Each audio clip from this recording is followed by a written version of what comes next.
ਇਹ ਜੀ ਮੈਂ ਇੱਕ ਪੰਪ ਵੇਖਾ ਜਿਹੜਾ ਰੋਡ ਬਣਾਉਂਦੇ ਨੇ ਨਾ ਉਹਨਾਂ ਦੇ ਨਾਲ ਵਾਈਬ੍ਰੇਟਰ ਮਸ਼ੀਨ ਉਹਦੇ ਨਾਲ ਪਲਿੰਜਰੀ ਪੰਪ ਠੀਕ ਇਹ ਜਰਮਨ ਪੰਪ ਜ਼ਿਮੀਦਾਰ ਤੇ ਜ਼ਿਆਦਾ ਚੱਲ ਜਾਂਦਾ ਹੈ, ਸ਼ੈਵਲ ਤੇ ਥੋੜੇ ਜਿਹੇ ਦਿਨ ਚੱਲਦਾ ਹੈ।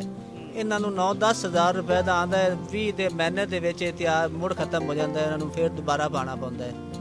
ਉਹ ਮੈਂ ਵੇਖਾ ਵੇਖ ਕੇ ਤੇ ਮੈਂ ਉਹਦੀ ਆਲਟੇਸ਼ਨ ਕੀਤੀ।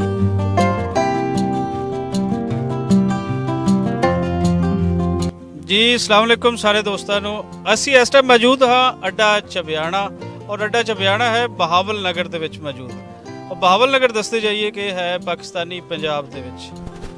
इस इलाके ਦੀ एक तो ज़रात मशहूर है, इत्थों ਦੇ मुख्तलिफ ਜਿਹੜੇ किसान हैं ਉਹ ज़रात ਦੇ ਵਿੱਚ ਉਹਨਾਂ ਦੀ ਬੜੀ ਵੱਡੀ ਕੰਟਰੀਬਿਊਸ਼ਨ ਹੈ।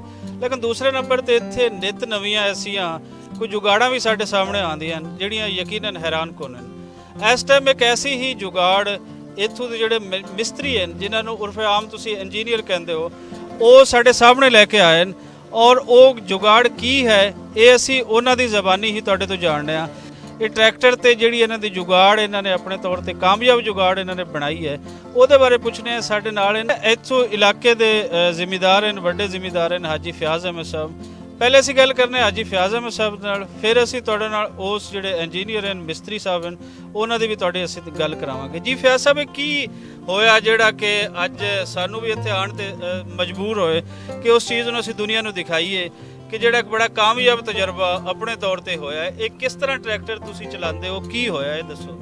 ਅਸੀਂ ਇਹ ਟਰੈਕਟਰ ਚਲਾਉਣੇ ਆ ਸ਼ਾਵਰ ਤੇ ਕੈਰੇਜ ਕਰਨੇ ਆ। ਇਹ ਟਰੈਕਟਰ ਉਹ ਪੰਪ ਅਸੀਂ ਲਾਇਆ ਉਰਲਾ ਪੰਪ ਜਿਹੜਾ ਪਿਆ ਇਹ ਅਸੀਂ ਲਾਣੇ ਆ ਤੇ ਮੈਕੜ ਦਾ 1 ਮਹੀਨਾ ਕੱਢ ਗਿਆ, 20 ਦੇ ਕੱਢ ਗਿਆ, 15 ਦੇ ਕੱਢ ਗਿਆ।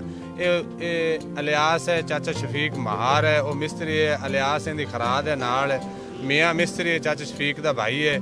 ਇਹਨੇ ਆਲਟੇਸ਼ਨ ਕਰਤੇ ਲਾਇਆ ਹੈ। ਵੱਲਾ ਵਾਲੇ ਮੈਨੂੰ ਕੀ ਕੀਤਾ ਇਹਨੇ ਕੀ ਨਹੀਂ ਕੀਤਾ ਇਹਨੇ ਸਾਡੇ ਵੇਖਣੇ ਬੜੀ ਸਾਡੀ ਤਾਂ ਜਾਨ ਛੁੱਟ ਗਈ ਹੈ, ਅੱਗੇ ਛੁੱਟ ਗਏ। ਇਹਨੇ ਚੰਗਾ ਕੰਮ ਕੀਤਾ, ਸੋਹਣਾ ਕਰਦੇ ਨੇ। ਉਹ ਲਾਇਆ ਨੇ ਸਾਡੀ ਚੁੰਡ ਛੁੱਟੀ, ਹੁਣ ਸਪੀਡ ਵੀ ਹੈ, ਉਹਦਾ ਲੋਡ ਵੀ ਚੰਗਾ ਚਾਹੁੰਦਾ ਹੈ, ਸਾਡਾ ਖਰਚਾ ਵੀ ਘੱਟ ਹੋ ਸੀ ਕਿਉਂ ਅੱਗੇ ਇਹਦੇ ਤੇ ਰੇਸ ਲੈਂਦਾ ਡੀਜ਼ਲ ਘਣਾ ਸੜਦਾ, ਹੁਣ ਉਹਦੇ ਤੇ ਰੇਸ ਨਹੀਂ ਲੈਂਦਾ। ਐ ਪੋਲੀ ਜੀ ਰੇਸ ਤੇ ਚਾਹੁੰਦਾ ਹੈ, ਉਹ ਮਿੱਟੀ ਵੀ ਘਣੀ ਚਾਹੁੰਦਾ ਹੈ, ਅਗਾ ਲੋਡਿੰਗ ਵੀ ਘਣੀ ਕਰਦਾ ਹੈ, ਟਾਈਮ ਵੀ ਬਚਾਉਂਦਾ ਹੈ। ਬੜਾ ਸੋਹਣਾ ਚੰਗਾ ਕੰਮ ਕੀਤਾ ਹੈ। ਇਹ ਪਹਿਲੀ ਵਾਰੀ ਇਹ ਤੁਸੀਂ? ਹਾਂਜੀ ਅਸੀਂ ਪਹਿਲੀ ਵਾਰੀ ਇਹ ਤਜਰਬਾ ਇਹਨਾਂ ਨੇ ਅਸੀਂ ਕੀਤਾ, ਇਹਨਾਂ ਨੇ ਸਾਨੂੰ ਲਾਤ ਦਿੱਤਾ, ਚੰਗਾ ਕੰਮ ਕੀਤਾ ਇਹਨੇ ਜੀ ਪਹਿਲੀ ਵਾਰੀ। ਜੀ ਸਾਡੇ ਨਾਲ ਮੌਜੂਦ ਹਨ ਇਸ ਟਾਈਮ ਮਿਸਤਰੀ ਇਲਿਆਸ ਸਾਹਿਬ ਜਿਨ੍ਹਾਂ ਨੂੰ ਤੁਹਾਨੂੰ ਸਮਝ ਆਏਗੀ ਕਿ ਇੰਜੀਨੀਅਰ ਇਲਿਆਸ ਸਾਹਿਬ ਨਿਤ ਨਵੇਂ ਤਜਰਬੇ ਕਰਨ ਦੇ ਵਿੱਚ ਮਸ਼ਹੂਰ ਹਨ।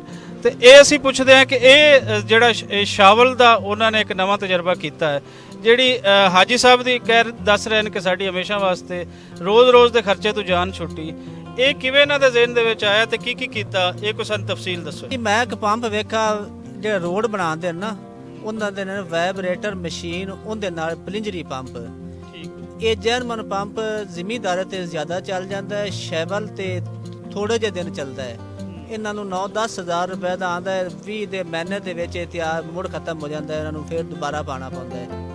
ਉਹ ਮੈਂ ਵੇਖਾ ਵੇਖ ਕੇ ਤੇ ਮੈਂ ਉਹਦੀ ਆਲਟੇਸ਼ਨ ਕੀਤੀ। ਨਾਲ ਮਿਸਤਰੀ ਸ਼ਫੀਕ ਦਾ ਇੱਕ ਮਹਾਰ ਹੈ, ਮੀਆਂ ਮਹਾਰ ਹੈ, ਉਹਨਾਂ ਨਾਲ ਮਸ਼ਵਰਾ ਕੀਤਾ। ਵਰਕਸ਼ਾਪ ਮੇਰੇ ਨਾਲ ਸਾਡੀ ਦੋਵਾਂ ਦੀ ਇਕੱਠੀ ਵਰਕਸ਼ਾਪ ਹੈ। ਅਸੀਂ ਆਲਟੇਸ਼ਨ ਕਰਕੇ ਇਹਨਾਂ ਨੂੰ ਫਿੱਟ ਕਰਕੇ ਦੇ ਦਿੱਤਾ। ਉਹਦੇ ਨਾਲ ਇਹਨਾਂ ਦਾ ਘੱਟ ਹੋ ਗਈ, ਰੇਸ ਵੀ ਘੱਟ ਚ ਲੈਂਦਾ ਹੈ ਟਰੈਕਟਰ, ਉਹਦੇ ਸ਼ੈਵਲ ਸਪੀਡ ਵੀ ਮਾਰਦਾ ਹੈ, ਖਰਚਾ ਵੀ ਕੰਮ ਹੈ ਉਹਨਾਂ ਦਾ। ਉਸ ਦੇ ਨਾਲ ਇਹਨਾਂ ਦੇ ਕਈ ਸਾਲ ਤੱਕ ਇਹਨਾਂ ਦਾ ਜਿਹੜਾ ਰੋਗ ਕਟੀਜ ਗਿਆ।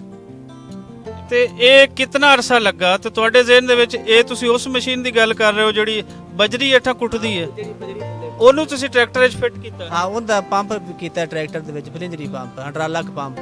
ਇਹ ਰੂਸੀ ਟਰੈਕਟਰ ਦੇ ਹਾਈਡ੍ਰੋਲਿਕ ਪੰਪ ਦੇ ਵਿੱਚ ਅਸੀਂ ਆਲਟੇਸ਼ਨ ਕਰਕੇ ਫਿੱਟ ਕੀਤਾ ਹੈ। ਉਹ ਅੱਗੇ ਕਿਸੇ ਵੀ ਨਹੀਂ ਕੀਤਾ ਇਸ ਤੋਂ ਪਹਿਲੇ, ਇਹ ਅਸੀਂ ਕੀਤਾ ਹੈ। ਇਹਦੇ ਤਿਆਰ ਕਰਨ ਤੇ 1 ਹਫ਼ਤਾ ਲਾਇਆ ਹੈ। ਹੁਣ ਸਾਨੂੰ ਇਹਦੇ ਤਿਆਰ ਕਰਨ ਤੇ 1 ਦਿਨ ਦੀ ਜ਼ਰੂਰਤ ਹੈ ਬਸ। ਕੀ ਗਾਰੰਟੀ ਹੈ ਤੁਹਾਨੂੰ ਕਿ ਇਹ ਚੀਜ਼ ਬਹੁਤ ਬਿਹਤਰ ਬਣ ਗਈ? ਇਹ ਪਹਿਲੇ ਤੋਂ ਕੋਈ ਬਿਹਤਰ ਹੈ ਕਿਵੇਂ ਤੁਹਾਨੂੰ ਪਤਾ? ਇਹ ਅਸੀਂ ਚਲਾ ਤੇ ਚੈੱਕ ਕੀਤਾ, ਇਸ ਵਾਸਤੇ ਸਾਨੂੰ ਪਤਾ ਲੱਗਾ ਕਿ ਇਹਦਾ ਖਰਚਾ ਵੀ ਘੱਟ ਹੈ, ਇਹਦੀ ਸਪੀਡ ਵੀ ਜ਼ਿਆਦਾ ਹੈ, ਇਹਦਾ ਲੋਡ ਵੀ ਅੱਗੇ ਨਾਲੋਂ ਜ਼ਿਆਦਾ ਜਾਂਦਾ ਦੂਸਰੇ ਪੰਪ ਤੋਂ। ਉਹ ਰੂਟਰ ਵਾਲਾ ਹੈ, ਇਹ ਪਲਿੰਜਰ ਵਾਲਾ ਹੈ, ਇਹਦੀ ਸਪੀਡ ਜ਼ਿਆਦਾ ਹੈ। ਬਹੁਤ ਜ਼ਿਆਦਾ ਸਾਨੂੰ ਖੁਸ਼ੀ ਜੀ। ਇਹਦੇ ਵਿੱਚ ਸਭ ਤੋਂ ਵੱਡੀ ਜਿਹੜੀ ਸਾਡੀ ਇਹਦੇ ਮਤਲਬ ਕਿ ਸਾਨੂੰ ਹਲੇ ਪਿਆ ਸਾਡੇ ਉਸਤਾਦ ਦੀ ਹੈ ਜੀ। ਉਸਤਾਦ ਦੀ ਮਿਹਰਬਾਨੀ ਹੈ, ਉਹਨਾਂ ਦੀ ਦੁਆਵਾਂ ਨੇ, ਉਹਨਾਂ ਦਾ ਸਾਡੇ ਨਾਲ ਹੌਸਲਾ ਹੈ। ਹੌਸਲੇ ਦੀ ਵਜ੍ਹਾ ਤੋਂ ਅਸੀਂ ਇਸ ਨੌਬਤ ਤੱਕ ਪਹੁੰਚੇ ਹਾਂ। यानी कि अपनी कोशिश की, उस्ताद ने सानू दुआवां दित्तियां कि बेटा अल्लाह पाक तुहानू कामयाब करे और असीं कामयाब। ਕਿੰਨਾ ਖਰਚਾ ਇਸ ਤੇ ਹੁਣ ਆਉਂਦਾ ਹੈ? ਤਕਰੀਬਨ 35 ਤੋਂ 40 ਹਜ਼ਾਰ ਰੁਪਏ ਖਰਚਾ ਆਏਗਾ ਸਰ। ਇਹ ਇੱਕ ਵਾਰੀ ਦਾ ਜਿਹੜਾ 35 ਤੋਂ 40 ਹਜ਼ਾਰ ਖਰਚਾ ਹੈ, ਕਿੰਨਾ ਅਰਸਾ ਜਾਨ ਛੁੱਟਦੀ ਹੈ? 2 ਸਾਲ ਚੱਲੇਗਾ ਜੀ ਇਨਸ਼ਾਅੱਲਾ। ਹੋ ਸਕਦਾ ਹੈ ਇਸ ਤੋਂ ਵੀ ਬਿਹਤਰ ਚੱਲੇ ਜੀ। ਪਹਿਲੇ ਦਾ ਖਰਚਾ ਲਾਇਆ ਜਾਵੇ ਕਿ ਪਹਿਲੇ 2 ਸਾਲਾਂ 'ਚ ਕਿੰਨਾ ਖਰਚਾ ਆਉਂਦਾ ਹੈ ਤੇ ਉਹ ਕਿੰਨਾ ਆਉਂਦਾ ਹੈ? ਸਰ ਜੋ ਫਰਜ਼ ਕੀਤਾ 10 ਪੰਪ ਅਸੀਂ ਬਦਲਨੇ ਨਾ, ਜੋ 10 ਪੰਪਾਂ ਦਾ ਸਾਡਾ ਹੈਗਾ ਜੀ 1 ਲੱਖ ਰੁਪਏ ਖਰਚਾ ਇੱਕ ਸਾਲ ਦੇ ਵਿੱਚ। 2 ਸਾਲਾਂ ਦੇ ਵਿੱਚ 2 ਲੱਖ ਰੁਪਏ ਸਾਡਾ ਖਰਚਾ ਆ ਗਿਆ।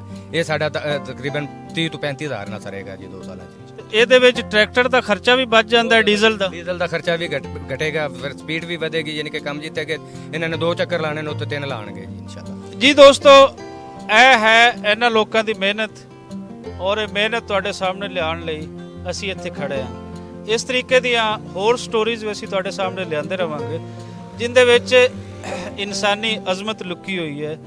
ਉਹਨਾਂ ਲੋਕਾਂ ਦੇ ਉਹ ਕੰਮ ਹਨ ਜਿਹੜਿਆਂ ਵਾਸਤੇ ਲੋਕ ਸੌਖੇ ਹੁੰਦੇ ਨੇ, ਜਿਨ੍ਹਾਂ ਨੇ ਲੋਕਾਂ ਨੂੰ ਸੌਖਾ ਕੀਤਾ ਹੈ, ਜਿਨ੍ਹਾਂ ਨੇ ਇਸ ਦੁਨੀਆ ਦੀ ਅੱਜ ਦੀ ਇਹ ਖੂਬਸੂਰਤੀ ਦੇ ਵਿੱਚ ਇਜ਼ਾਫਾ ਕੀਤਾ ਹੈ।